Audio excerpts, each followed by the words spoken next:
Okay, let's talk about the enhanced choice model. The enhanced choice model is something we use that's in the same family as the open door analysis. I'm saying the open door commitment allows us to keep escalation at bay. But sometimes it's just not good enough, and especially for some language-able learners. So we have a study that should be coming out soon, and we have some colleagues down at Vanderbilt that some of you know who replicated it a couple times, and they replicate it in special ed classrooms with us and then without us. It's called the ECM, or Enhanced Choice Model. These doors are metaphors. We don't have little colorful gnome doors in the clinic or school. It goes like this. If the child shows up to the clinic, we say, do you want to go home or do you want to come in and practice? We ask the parents, if they say they want to go home, do not convince them otherwise, take them home.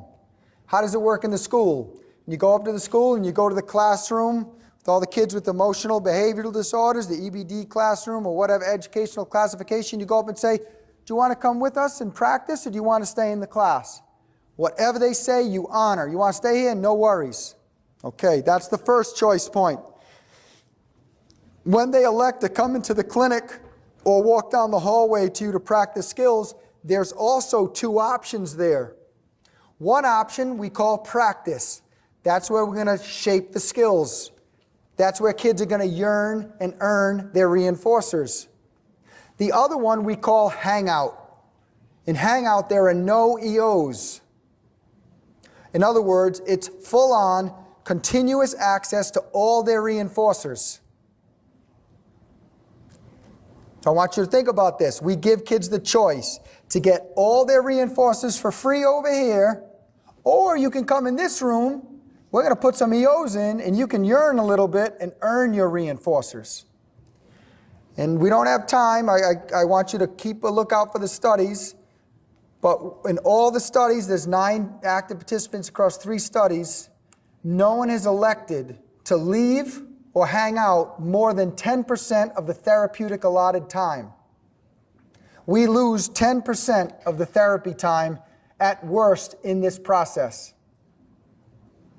Kids elect to yearn and earn. I'll explain why in a moment, perhaps. I don't know if I can explain it. I'll give you our interpretation.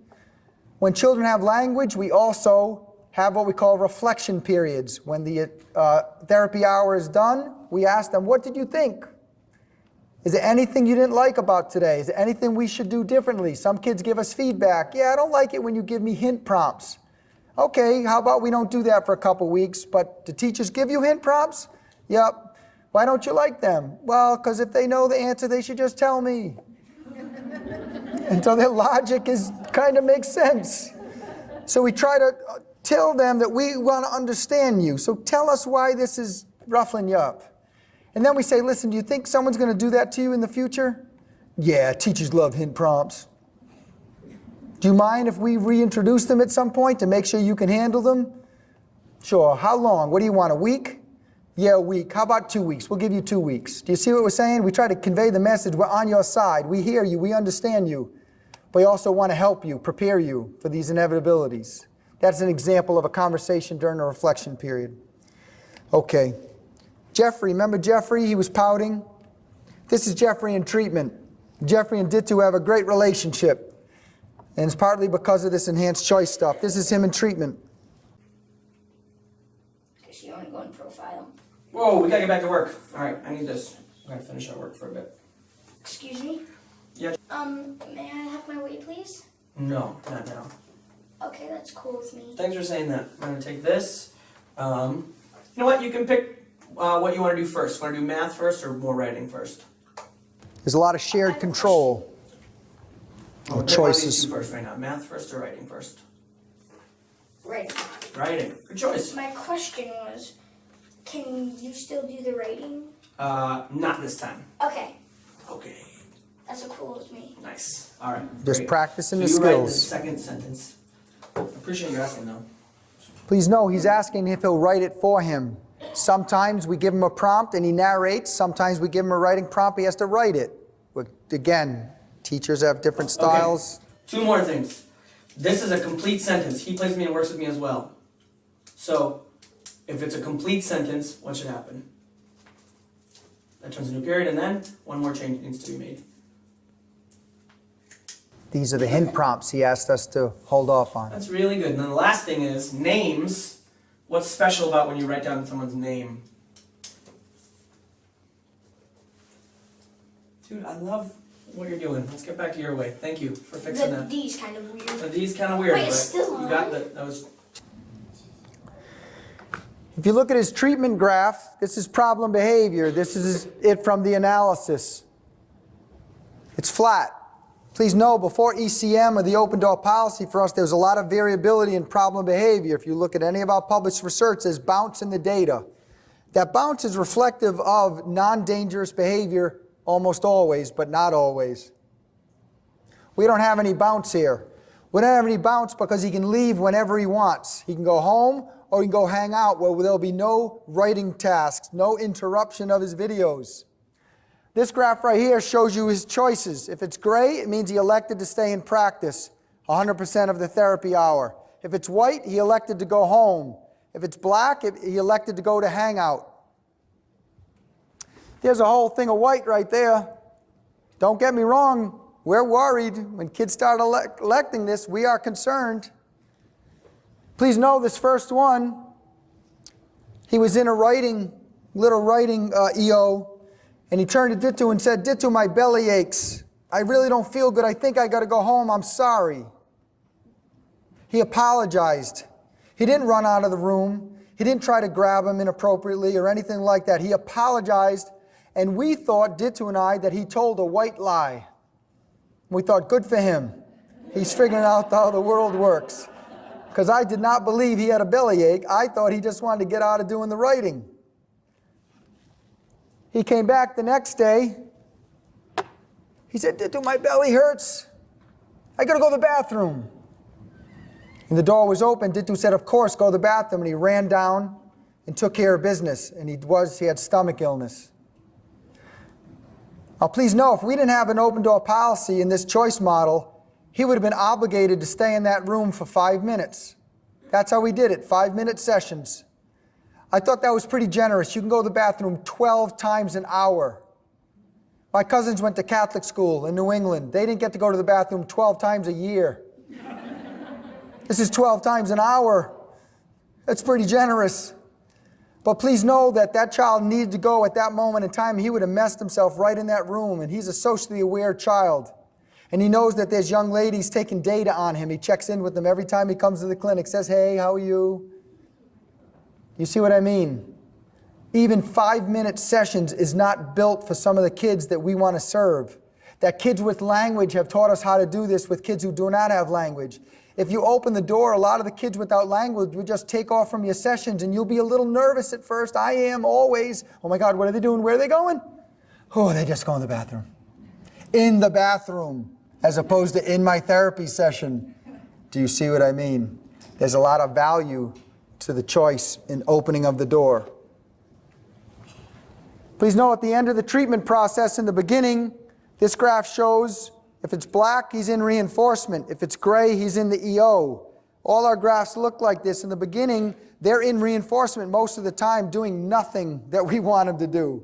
But by the end, we get to what we call a balance point, where they're doing our way half or more of the time, depending on their age, and we're following their lead the other half of the time.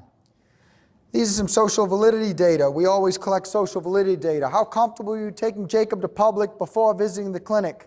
Not comfortable, because he ran, because he tweaked people in their privates, etc. How comfortable are you taking Jacob to public places now? I understand these are subjective data, but I worry when people aren't willing to ask these subjective questions. We need to ask these questions. Is it a meaningful change? Can you go out into the community? It's not just about behavior reduction. It's not just about skill development. It's about leading a life unrestricted, not dictated by problem behavior. Why would kids choose to participate? Why not just go to hangout all the time? I'll be frank, I'll be honest, it's still surprising me, even though I know the literature leading us down this path. I'll show you one of those studies real quick. In 1997, my colleagues and I published a study that included what we call a concurrent chains arrangement. The guys had functional analyses. It seemed their problem behavior was maintained by attention. They could go into the room where there was a big blue poster board on the wall. When they went in that room, they had to hand a picture card to get attention. And they got 20 seconds of attention. We call this contingent reinforcement. If they went in the room with the red board, they got the same amount of attention, temporally distributed, the same way they earned it in the blue condition. We call that yoking. The same quality, amount, and temporal distribution of attention, but they get it for free, based on time. If they go in the gray room, no attention. So if they pick each of these similarly, there's switches outside the room. They press the switch, they get to go in the room. They're color correlated. If they press each switch similarly, it teaches us that they do not understand, because they should not be picking the control condition, no reinforcement. If they pick each switch equally, press each switch equally, it means they understand, but they're indifferent to the difference between non-contingent and contingent reinforcement. But kids, even without language and with cognitive impairments, make a discriminated choice here. And for these first two learners we did this with, these were their choices. After a period of time, they both elected to go into the room with contingent reinforcement. They preferred to yearn and earn their reinforcers rather than get them for free. Now in this study, these kids did not get attention the whole time. So I want you to understand what we think is driving the bus here. I'll use a silly analogy.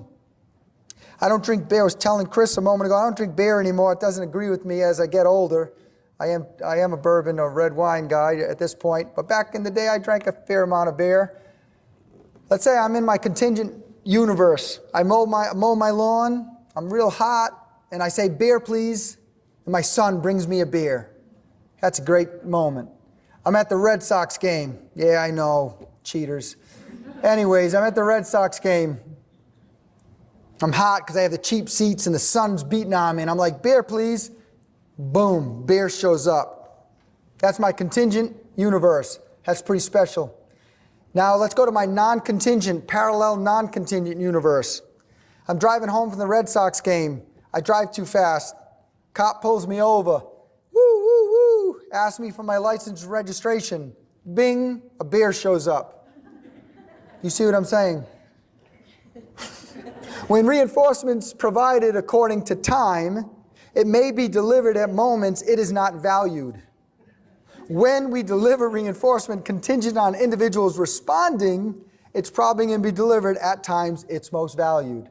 That's one reason we think kids prefer contingent over non-contingent reinforcement.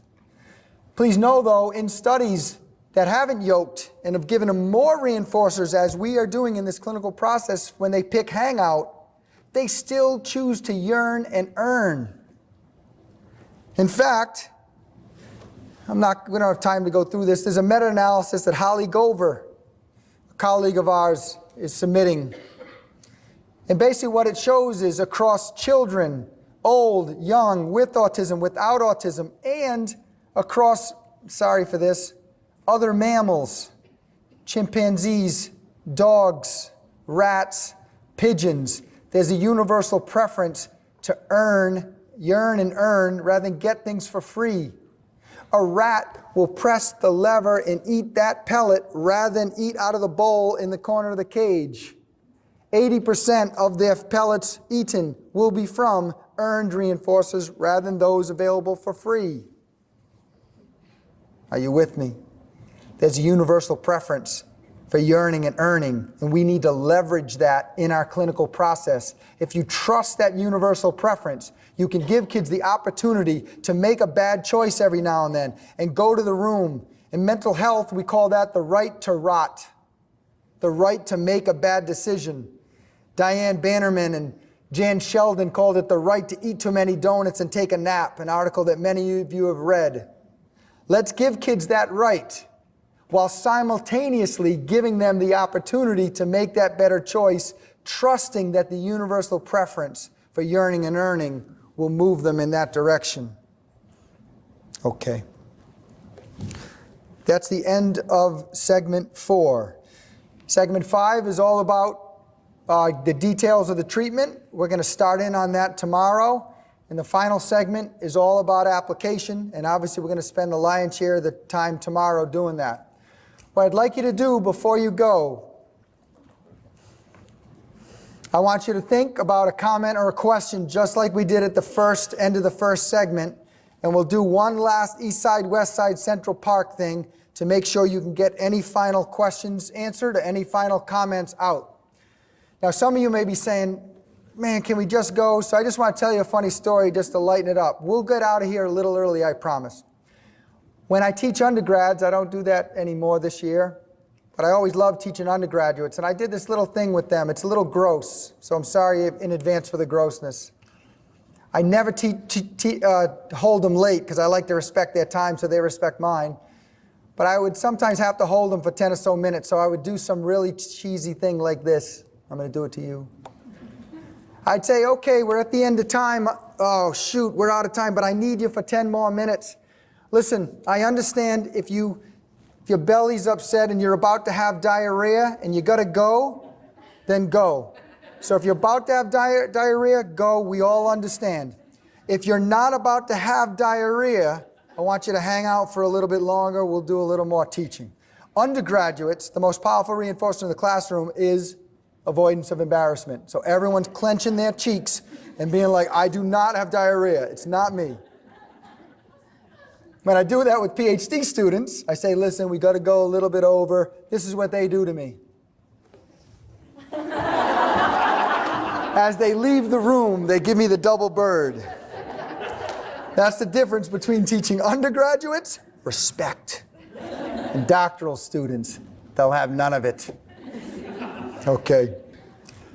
So based on that, I won't play the diarrhea game with you, but one thought or comment, question from West Side, one from Central Park, one from East Side. We'll go have some nice dinners, and I'll see you in the morning. But think about those things right now. I'll give you a minute, and then I'll come to you. Okay, thank you. Make sure you know for tomorrow you want to bring a client with you. Do you know that? Tomorrow you bring a client with you. And when I say that, I don't actually mean you bring a client with you. You bring a client in your head with you, and we'll apply the process to that client. We have the luxury this time of having Shannon Ward with us. Shannon Ward is an expert in this process. She has published papers in this process. She worked at New England Center for Children for many years on their SIU, their staff intensive unit. These are kids that have very severe problem behavior. She then worked in Abu Dhabi and used PFA and SPT treatments with the clients in the school in Abu Dhabi. She is going to help the East Side tomorrow. Okay, Shannon's on the East Side. Because Tony Camilleri is gritty, and he's going to hang out with the West Side. Tony Camilleri and I have known each other for almost 20 years. We met at the University of Kansas. Tony's advisor was Donald Baer. You may know him. And Donald Bushell, one of our heroes. Tony and I got to do a little research at Kansas. Since then, Tony's run schools in different places. His last one, he was the CEO of Crossroads School for 6 years. He did amazing things with that school in New England. And we finally convinced him to stop doing that stuff and come work with us. So West Side, you're going to be in for a treat. You get to work with Tony Camilleri tomorrow. These guys are going to help you personalize the process to your learners. We'll get back together as big groups and share those ideas so you get to see how this is applied with learners of different profiles that you're going to bring to the table. Okay, let's end this on a couple questions and comments. East Side, what do you got? We're going with Miss Zigzag? Okay. So in the hangout, was it contingent on a social bid or a demand, or was it delivered non-contingent? Very good. When we say non-contingent, it's just like the reinforcement condition. And so we want to deliver it the same way we deliver it in reinforcement in the practice context. We're simply available to the learner, contingent upon social bids, all of that. That's right. They still choose that. I know it's wacky. But please know, too, we're not starting with 8 pages of essay writing. We're starting with your behavior works, a simple communication works, and we're bringing them along, okay? So that's also part of this phenomenon, we believe. Okay, thanks. Central Park, do we have anything? What's your name, Miss in Green? Emily. Emily. Emily's getting her money's worth. She is asking a lot of questions. I'm pointing that out, Emily, because I like you, because you are thinking about this stuff and trying to apply it. So please know tomorrow, don't hold back on the questions. Get yours. Okay, here we go. If you work somewhere where letting them go home isn't an option, Yeah. Do you just leave that out and then they can just choose to practice That's or exactly go right. somewhere fun, or is there like a third option you throw in there? There's always a third option, like they can run away, but unfortunately. But it's really a two-option model at that point. And when we do it, when our folks in Tennessee do it in the classroom, it's, do you want to come with me to practice, or do you want to stay in the classroom? So their go home is stay in the classroom. There's still then two options when they come practice. There's hang out, and there's yearn and earn, or practice. And the folks in Tennessee literally put a piece of duct tape down the middle of the floor, not middle, but down the floor in the room to make the expectations really clear. Over here, no EOs. Okay? Over here, yearn and earn. And by the way, anytime you can go back to the classroom. And it's really dynamic. These are kids with language, so they'll go pick them up and you want to go do this? And they're like, no, we're about to dance. Yeah, no, this is dancing. No, I'm not going anywhere. You know what I mean? So it's exactly how it's supposed to be when a child's in school. When they're struggling in an academic subject, I want to pull that kid out. You know what I mean? So they say, oh, thank goodness you're here. We're about to do math. So that's kind of the vibe that folks in Tennessee are kind of describing to us. It's a really nice model. The kids stay in the classroom when they feel effective and the good things are going on. They generally take off and do the practice sessions, not so much, and we're building up those skills so that they stay in the classroom. I mean, the ultimate outcome of this, if we take it to its final place, it should be the child should never want to leave the classroom. They're just too wildly effective. Why would they ever want to leave that place?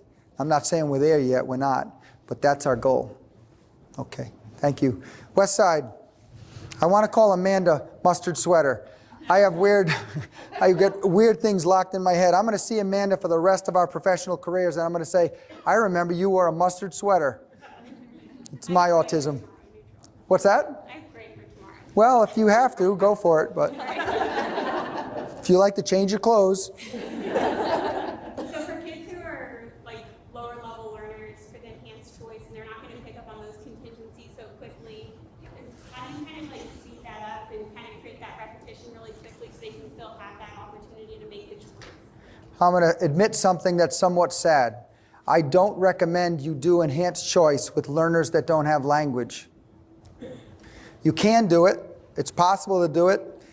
Again, early in my career, when I wasn't doing functional assessment, I was doing these things called concurrent chains analyses. I was trying to figure out preferences for treatments. And we did this with kids without any language, so I know we can teach kids to make discriminations among three contexts, but it takes time. And instead, I think you can achieve the same goals with learners that do not have language by simply opening the door and maybe have it be, do you gain assent? Do you want to come to practice, or do you want to stay here? So you can build that in there. But once they come with you, what I'm saying is we don't have the hangout space. We simply practice, doors open, you can go back to class anytime. So you don't recommend it like the complexity of it and like the time it takes? The time it takes to teach kids a conditional discrimination. That's exactly right. Now, our colleagues in Tennessee are doing this right now. Adityan Rajaraman, he's the gentleman in the videos. He's the lead author on the first version of this. He's planning to do this, and I believe it can be done. I just think we have to articulate the process to get that discrimination built quick enough and do it in the therapeutic process. I don't want to waste time teaching how to behave in enhanced choice. I want to get the skills built, and so that's my concern. So I'm not saying don't do it. I am just saying I don't recommend it. I recommend it when I can instruct it. And it's really for kids with those educational classifications of emotional behavioral disturbed and kids with psychiatric diagnoses like generalized anxiety disorder, ADHD, ODD in particular. I am not trying to control you, my man. You can go home whenever you want. It's up to you. You can go hang out. It's cool. We just act like it's cool. It's okay with us. And so it's really built for that population, but I know we can stretch it to who you're talking about, but it's going to take some building of technology. On that note, let's go home. Have a great night.